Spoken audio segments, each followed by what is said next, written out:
All right, this was A-level class number 5, beginning Lindy Hop. We started with mess arounds. We did mess arounds today. So we started with a clap on 8. 1 is out with knees bent, and we bend, I just said that, we bend our knees, we drop into the floor, and we allow our hips to go around in a circle. Doesn't matter which way you go, it's gonna be for 8 counts, so we end on 7.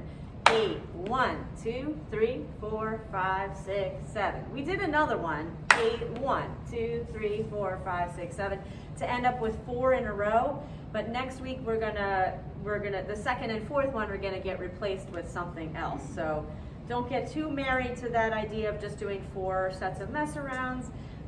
We're gonna change it up next week. All right, and That's then, a quick one. That's good. And then we worked on, last week we did this. We did a swing out into open position. 1, 2, 3, and 4, 5, 6, 7, 8. Then we brought you back tonight into something called the Lindy circle. So we're from open position to closed position. So we did 1, 2, 3, 4, 5, 6, 7, 8. So for the basic swing out, closed open, look at video number 4. For this here, we talked about first this idea that the leads are moving their body back on count 1 to have the follow come forward. Excuse me, so we did an exercise where we were close to each other, leads started moving back, and then when the follows felt an inclination to move forward, they moved. That's sort of what we're simulating, but this time we're gonna start in that stretched out position. Keeping our arms low, not too high up here, just keeping it in kind of a neutral position. I'm gonna move back on that count 1. Jen's gonna come forward. 3 and 4, we're here. We're gonna keep it going in a circle, stepping sideways, triple step to get out of it. So a couple things there. Biggest one on count 1, we're trying to get follows to step forward on 1, leads back. 1, 2, 3, and 4. So here we still have this nice stretch. If we keep this stretch between us and we don't collapse and get too close to each other, the circle kind of does its thing on its own. We just continue that momentum and it feels like there's a nice flow there. From here, we're gonna start stepping and we're gonna do it to the side rather than straight towards our partner so we don't lose that flow. So 5, 6, and then triple back out of the circle at the ends. The whole thing, we will show you different locations. 1, 2, 3, and 4, 5, 6, triple step. Can we do that one more time? I want to make sure I step on the right foot. 1, 2, 3, and 4, 5, 6, 7, 8. Great.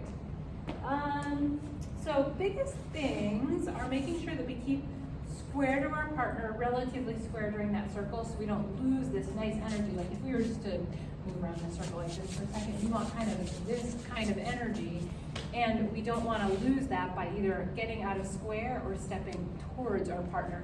So you can just keep that footwork in a circle, you know, like when you guys are doing solo jazz with Jen at the beginning, she has you guys doing crossovers and crossovers and crossovers.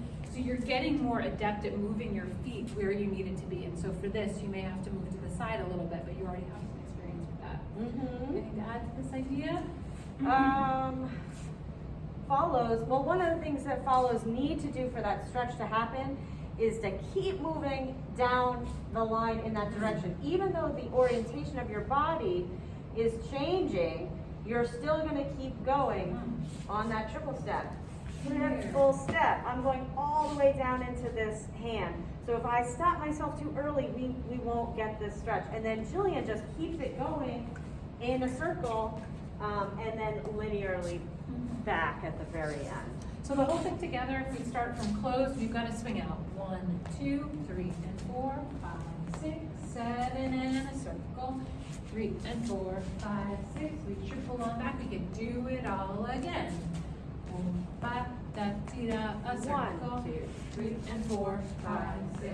So we could go back into some of those patterns that you guys learned at the beginning. The forward to back, the flip flop, lead in front, follow in front, etc. All of those patterns in your other videos. But if you get a little bit dizzy doing a lot of spin outs, but otherwise just practicing those would be good for Yeah, I just want to make sure that we're clear that each one of these moves is an 8 count move. And then we start another 8 count move. So we did a swing out from close, that's 8 counts. The Lindy circle, that's 8 counts. The forward and back, that's 8 counts. The flip flop, that's 8 counts. And we're just putting them together like puzzle pieces in any way you like. That's right. I think that's it for Yeah. now. We'll continue next week. Good job tonight, you guys.